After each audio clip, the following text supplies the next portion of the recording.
So Paula, thanks for coming back on the show. Honestly, the conversation last time, the framework that it created for just thinking through the options that are out there as an individual real estate investor was invaluable to me personally and based on the feedback that I've seen to our community as well. What I wanted to do with the second conversation is turn our attention more to turnkey and deal syndication types of real estate. And this is really closely tied to what Brad and Ed are actually doing, that they both have their own background, as we discussed in Brad's case with real estate. Not a positive background. But what they've decided to do is they are going to be attempting to try a form of a turnkey real estate investing. But there's a lot of terminology that would need to be introduced to our audience, and I was hoping that you could just kind of help us think about what's out there as well, so that maybe we could come up with a list of questions to start researching. That sounds perfect. There's a lot of jargon in the world of real estate investing, and so let's go through it all and let's kind of differentiate all of the different options so that all the listeners can wade through the choices to figure out what's right for them. So deal syndication versus turnkey real estate. What does that mean practically? Sure. All right. Let's kind of group these into three buckets. Now, with traditional real estate investing, you are Mr. and Mrs. Jack and Jill. They buy a house. They rent it out to some tenants. That's the traditional model of real estate investing, right? With turnkey investing, they would go to a company, and that company essentially sells what they use the word turnkey to indicate that theoretically you don't have to do any upfront work in getting that place rent ready for the first tenant. So a turnkey company's stated value add, and whether or not they actually provide this is a subject of debate, but their stated value add is that they search for a good deal, negotiate hard for that good deal, purchase that deal, do all of the initial renovations required to get it rent ready for the first tenant, and then in some cases, depending on the company, they may or may not actually find that tenant and place that tenant in there and then sell you that property. And so the purported value add for a turnkey company that sells houses is that they are selling you as an individual or as a family, they're selling you a specific house that you would own, wherein they do all of that upfront legwork. Because remember, when we talk about rental properties, and to pull back a little bit and look at this at a bigger conceptual level, rental properties are a source of passive income, but passive income is not a euphemism for free money. Passive income is front-loading the workload so that you can enjoy the rewards down the road. But front-loading the workload is a significant workload. The workload of finding a really good deal and negotiating for it and rehabbing it after you buy it, if that's necessary, that's a huge drain. And so a lot of people look to turnkey companies in order to essentially outsource that drain. But that doesn't mean that they are the proper solution, and we can go down that rabbit hole in a moment. Oh, go down that rabbit hole we shall. Brad, I think you had some thoughts on that. Yeah, no, I have a whole bunch of questions, Paul, and that was a great explanation. I guess with all of these turnkey companies, are some of them just marketplaces? Or, like as you described it, many of them do all of that front-loading the work, right? They're purchasing it, you're actually buying from them. So they have some skin in the game, right? They're making some profit also. But are there some instances that you know of where that turnkey company just operates as a marketplace? By marketplace, if you mean they simply buy several properties and then try to flip those properties, that is more commonly done by wholesalers. Wholesalers they'll find distressed properties that are not currently on the market. So they might send out a postcard campaign, for example, or a direct mail campaign. They'll find these properties, they'll get them under contract, and then before they close on the property, they will flip that contract or assign that contract to another buyer. So wholesalers and wholesaling companies can, in that regard, create a marketplace in which they're not, quote unquote, adding value. They're not renovating the property, but they are finding these deals. And then once they find those deals and lock them in under contract, they then flip that contract, thereby creating sort of a secondary marketplace outside of the multiple listing service, or MLS, which is that primary public marketplace. So, Paula, as I understand it, that's how traditional real estate investing has always worked with these turnkey companies, and that makes sense. They're doing all the work, they're buying these things, you're just buying it from them, if the numbers make sense for you, then okay, you buy from them. But obviously they're doing a significant amount of this and making a lot of profit, right? But are there ways that these online companies, these new marketplaces, or are they changing the game at all? There are many new businesses within the fintech space, the financial technology space, that are redesigning the way that people buy and sell homes. And so there are some companies that will create a website in which they hold the home, essentially serve as a matchmaker between the buyer and the seller. There are some companies that purchase a home directly from, and they offer the proposed value that, hey, we'll buy your home from you and we will let you choose the closing date. They offer this value add to the seller that rather than listing your property and wondering when it's going to sell, we'll agree to buy your property at a fixed price. You can choose the closing date, so you can set that date to whatever is convenient for you. And then they purchase those homes, and then they work both sides of the transaction, because then they own the home and then they go on to sell it. So there are several companies that essentially use the web as a way of facilitating deals and don't do any of the rehabilitation work on the property. Okay, gotcha. So if there is an instance where you're basically buying real estate through the internet, I'm not sure if you personally have ever bought sight unseen. I'd be curious, just in your own experience. What would you be looking for? What type of reports? What type of metrics? Like, what would you ask as Paula, the real estate investor? What would you ask to help inform myself and Ed to ask those similar intelligent questions? Well, first and foremost, I would not be concentrating or directing my questions to the company that is selling the property, because that's like asking a barber if you need a haircut, right? I would be seeking out third-party sources of information. So if I wanted to buy 123 Main Street, then rather than ask the company, hey, can you give me data about this property? What I would do is I would independently hire a licensed home inspector to go to that home and do an independent inspection. And it would not be an inspector that turnkey company recommends. It would be somebody whom I find on my own through a Google search or through a referral from another investor. So I would send a licensed inspector to that property.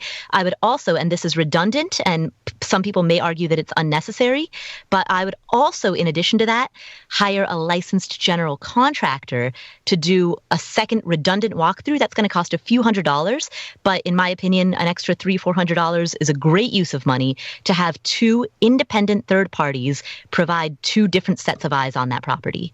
Paula, I have one more question just in this line of thought here. So you said, and I'm furiously writing down your quotes here because they're awesome. You said, we have video. He is actually furiously writing. Have you noticed that? You can see. It's got to be very gratifying.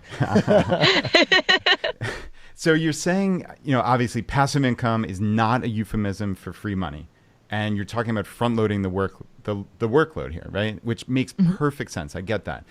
But on the other hand, I've also heard you talk about appreciation being speculation, and just bear with me here because this is my own just hang-ups with real estate of I did concentrate on, am I going to be able to sell this for more, right? Whereas now I'm looking at real estate through the lens of, does this make sense as a business? So for me, right, which I think is just crucial. And like, for me, it doesn't matter who I'm buying it from. Like, if this turnkey investor made money on his or her own by finding some great deal, rehabbing it, and then selling it to me, but it still made sense to me according to like the 1% rule and all this stuff. And I think that this is going to be a standalone business for me. Even though I'm not doing that front loading the workload, does that still make sense, or am I misreading this somehow? Oh, I have absolutely no objection to people being compensated for their work. If somebody handles a task for you, of course they should be paid for it. That's wonderful, right? The issue is that so much of what happens over the course of the initial selection, the rehab, and the tenant placement is subject to a lot of judgment. Like, you need critical judgment to be able to make a lot of daily decisions within that. And so it can be easy to find yourself in a situation in which, even if both parties are acting honestly, your definition of what is considered to be an acceptable rehab, your definition of what is considered to be good standards, your definition of what is considered to be clean and habitable might be different from theirs. And in addition to that, the materials that are chosen, if they're doing a rehab, are they going to choose materials for long-term durability, or are they going to choose materials that will fall apart within a few years because they don't care, they don't have that interest in long-term durability, they're just selling it to you, right? So they don't have skin in the game for the long term. So there are plenty of opportunities for the decision-making that from the perspective of somebody who doesn't have skin in the game beyond a 1-year time span versus the perspective of someone who does and who's making rehab decisions with a 10-year or 20-year framework, that set of decision-making is going to be widely different. And the set of what you agree on as standards is going to be widely different. And so the potential for misunderstanding is great. Yeah, that makes perfect sense. That is really, really helpful to think of as a framework. So, but talk me through this, because again, you know I'm coming from a place of fear here. And I'm concerned just knowing how my brain works, that there's going to be this paralysis by analysis, right? And you talked about judgment, but like, how do I get that judgment? I'm not asking like a flippant question. I genuinely mean that. Like, I'm so concerned that I'm not going to take action. And I think by looking at something and saying, okay, this is turnkey. This is something that I can walk into. The numbers make sense to me. The one thing I can fall back on as safety, the numbers make sense. Maybe I can get my feet wet here with something like this, even a lower cost house, that then I can somehow get that judgment for the next one. Like, do you know what I'm saying? Like, is it an absolute like hard no for you? That like, is it to you that getting all that information first before you get your first property, like, is that part of this whole learning process that is absolutely essential in your opinion? Well, see, here's my concern. Oftentimes, particularly when people are afraid of investing in rental properties, the performance of that first property shapes their opinion about the entire universe of rental property investing forever. So you have one single data point that has an unduly large influence on how you feel about this entire genre of investing. And while I understand that it can be comforting to feel as though you have essentially a parent figure who's taking care of everything for you and wrapping this up in a nice, tidy package and putting a bow on top and putting it under the Christmas tree for you, it's also the case that you might be, even when both parties are transacting with total honesty, it might simply be the case that your expectations are mismatched. Remember, happiness is when expectations match reality. And when there is a delta between expectations and reality, that is the source of disappointment oftentimes. And so my concern is that if this turnkey company puts in materials that fall apart rather quickly, such that 3 years into owning this property, you discover that you need to tear out not just the carpeting, but also the subfloor, because they didn't bother ripping out this old, like, dog urine-stained subfloor, right? Which you would have done if you were handling the project, but they didn't because they don't have an incentive to do so. You know, if 3 years down the road, you discover that you have to do that, or you realize that while you're doing that anyway, you may as well rip out the popcorn ceilings because they're ugly and you could get higher rent if you did it. But now that here's this whole other project, like those types of things start to snowball. And if that's your experience with house number one, then what effect will that have on your psyche for houses number 2, 3, 4, 5, 6? Yeah, Brad. What effect will that have on your psyche? Oh, that was golden, Paula. Thank you so much. That was obviously, this is a sidebar. That was perfect. That was great. Brad is already cowering in the corner. No. Because I mean, I think honestly, like, Brad, I'm kidding. You're speaking to the heart of maybe tens of thousands of people. I can almost say hundreds of thousands of people. Millions of people one day. Good. No, Paula, that was perfect. Thank you so much. So when we started this episode, we talked about a couple different types of deals. And one of the ones that we mentioned was deal syndication. And I want to just kind of slow down on that and get a summary. My understanding, when you're talking about deal syndication, basically you're talking about effectively, probably the easiest way in my mind to think about it is you are buying stock in a company that owns massive amounts of real estate. Is that close? Am I understanding that correctly? Or can you provide a more accurate summation of what that means to get involved in deal syndication? So not exactly.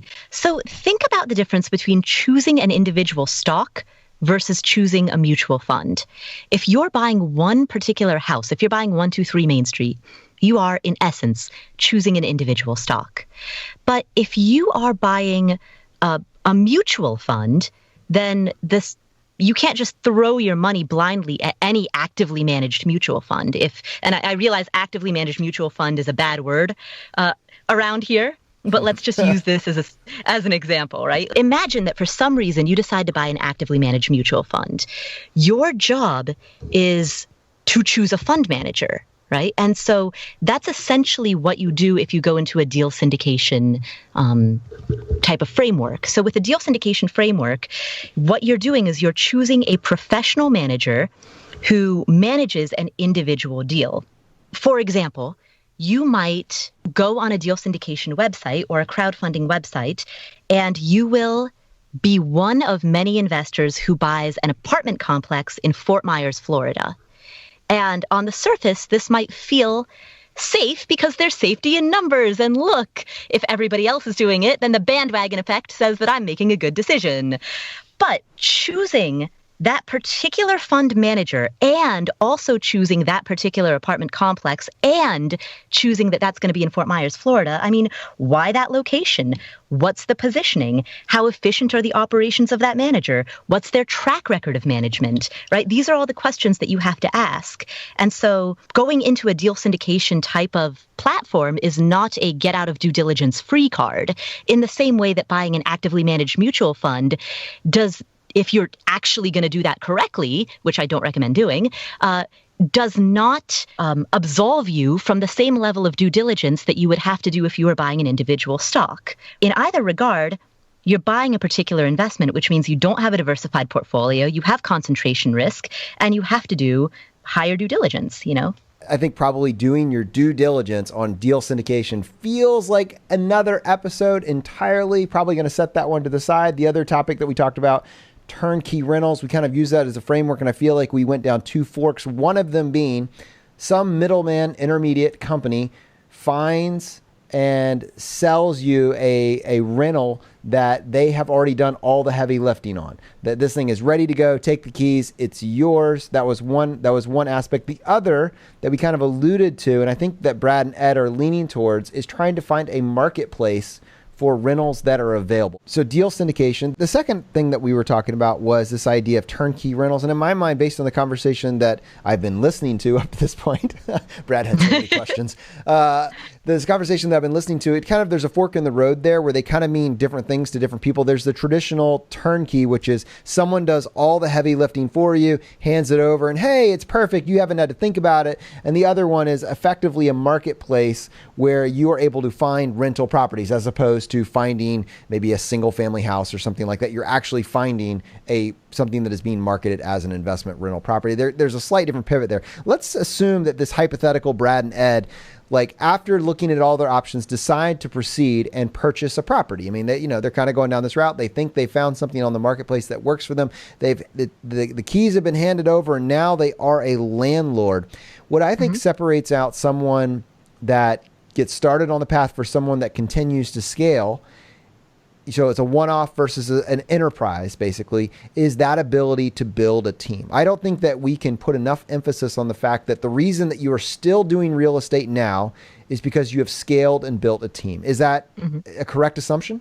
Oh, absolutely. Okay. Absolutely. So I think probably it's worth it for our audience to, if that is the case, to actually, because that's really going to be the biggest thing here. If building the team is what gives you the confidence to go and say, I have the bandwidth to look for another deal now, I think actually focusing on how you went about and how we should go about thinking about building a team would probably be the most valuable thing that we could do with the remainder of this episode. Absolutely. So first, before we go there, there's one final kind of note that I want to make about the marketplace. And actually, this ties in really well with the notion of building a team, because what is the difference between purchasing a single family home, assuming that both properties are rent ready for the first tenant. So assuming that both properties have a certificate of occupancy or could qualify for a certificate of occupancy, meaning they're habitable, they're safe. What is the difference between buying a single family home versus going to a marketplace that sells homes that are marketed as rental properties?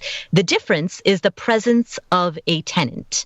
That's as far as I can see, that's the only difference between single family home A versus single family home B.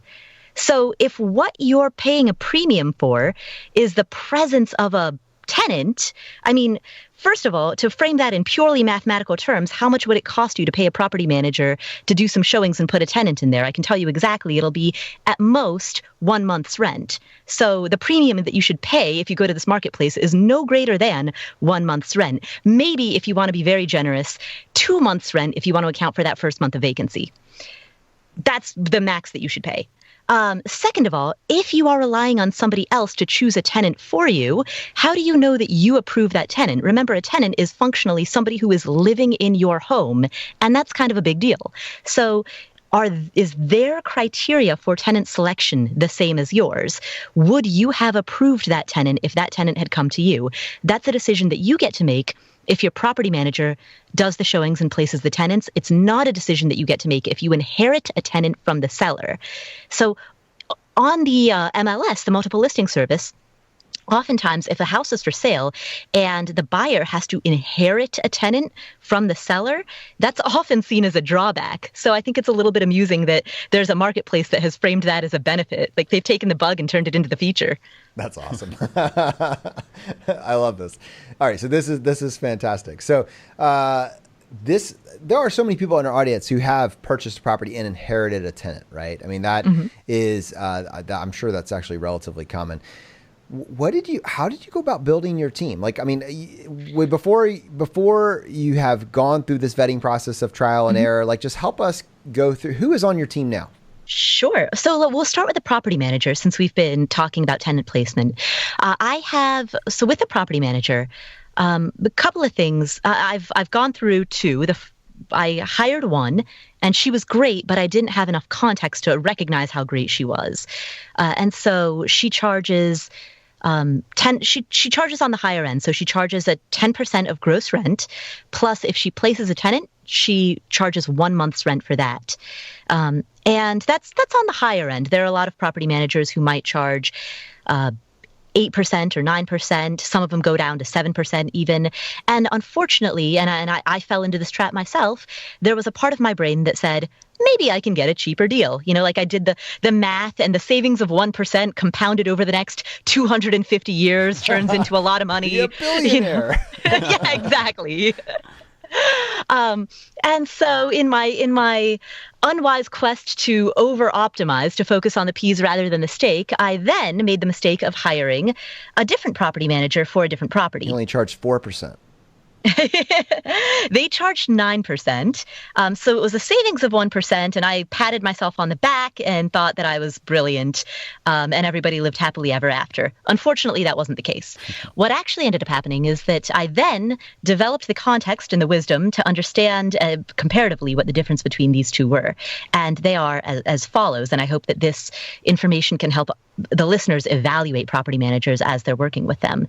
So a good property manager, now if you look at listings of rental properties on the MLS or listings of rental properties on Craigslist, you will see a huge variation in the quality of the listing photos, in how well written the ad is. You know, does it just have some basic information that looks like it was thrown up by a second grader in 4.2 seconds? Or does it actually read like well-crafted copy with really good photos? That right away can clue you in as to how attentive and detail-oriented and just how much the property manager cares. And so if you want to reverse engineer that and you're looking for a property manager, put yourself in the shoes of a tenant, go online, look at the neighborhood in which your rental house resides or exists, look from the perspective of a tenant at other rental properties in that neighborhood, and look at the other listings and look for the best written listings, because the likelihood is that the property manager who's putting up the most polished listings are probably going to be the most professional ones. So that's step one that I would take when trying to find a property manager, and also criteria number one that I would evaluate after I've hired them and I'm trying to assess whether or not they're doing a good job.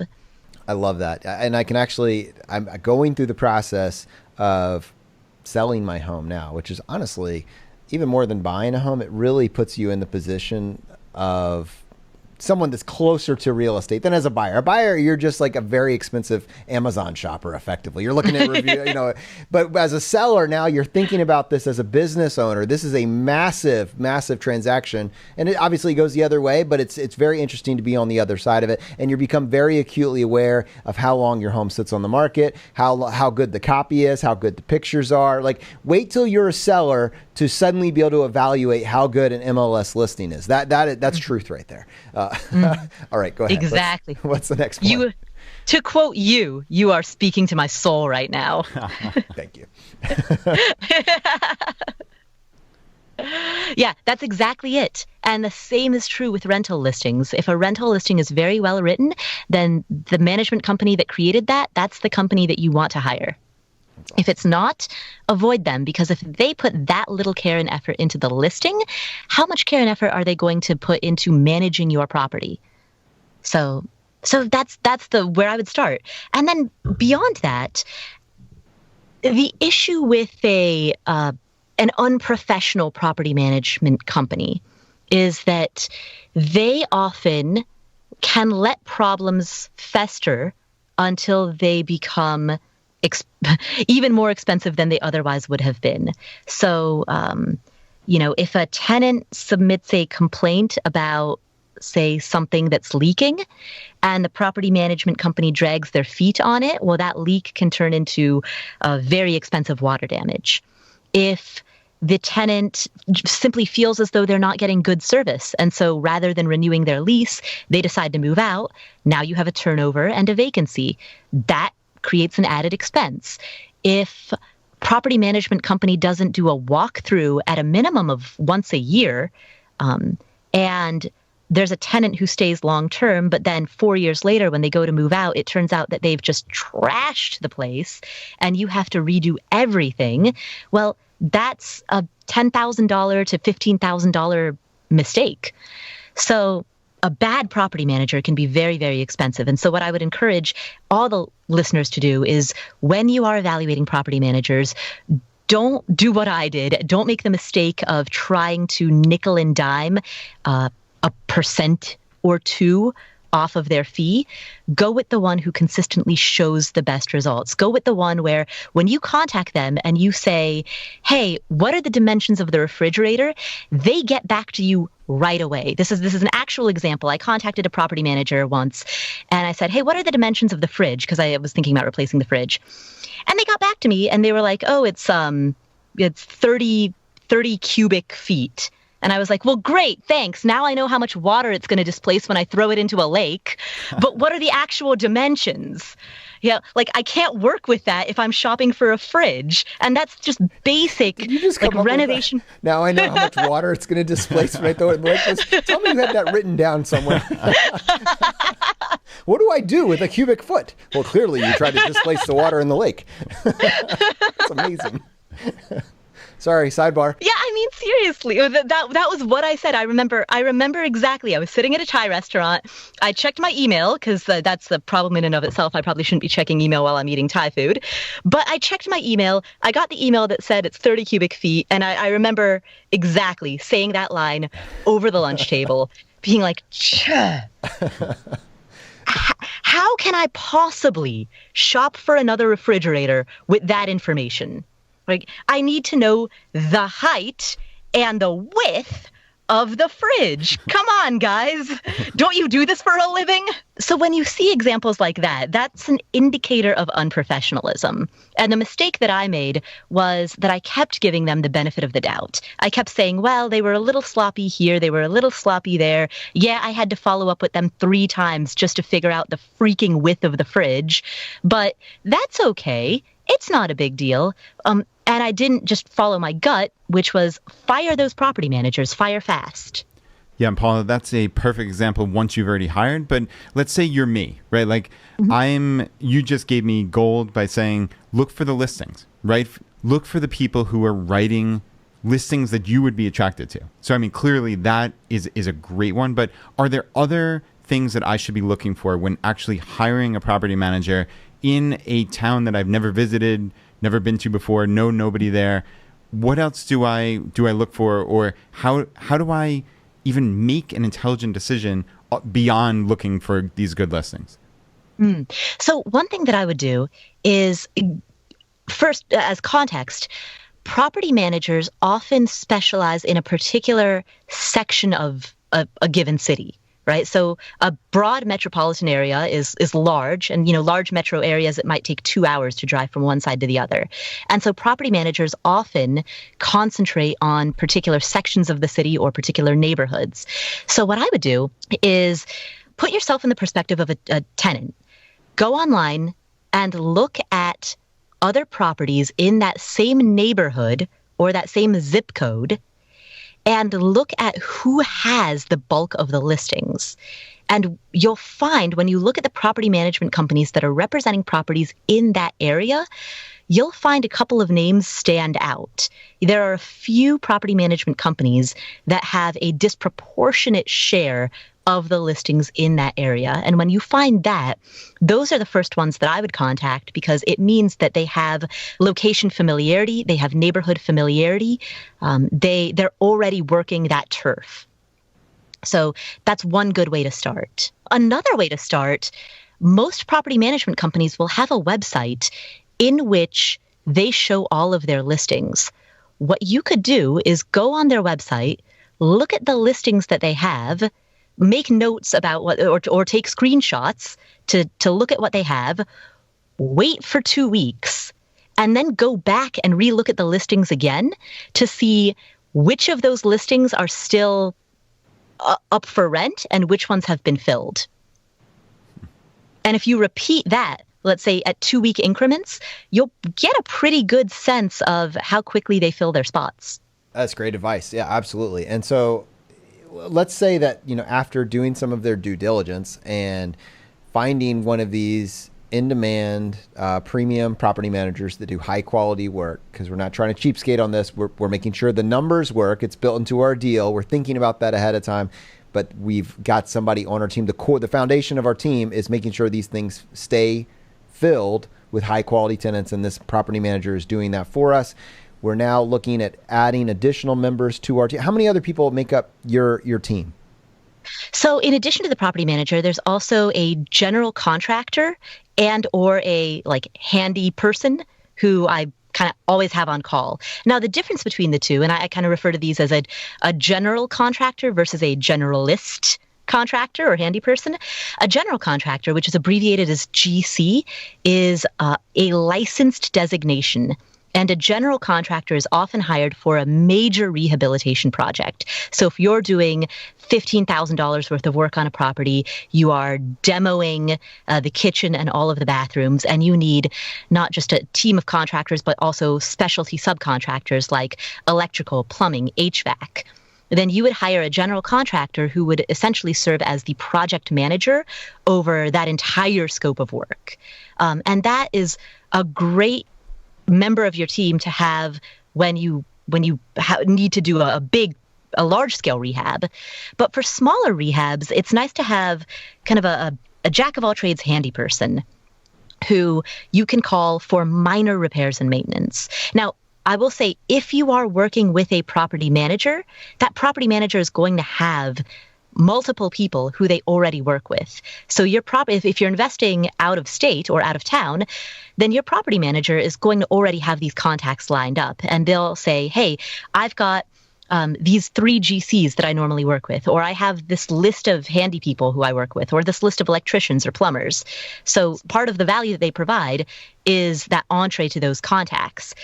If, however, you do not have a property manager, let's say that you're buying a rental property locally and you're looking for these people yourself, well, then one of the first things that you want to look for are contractors who specialize in working with investors, because they approach work differently from contractors who work primarily with owner-occupants.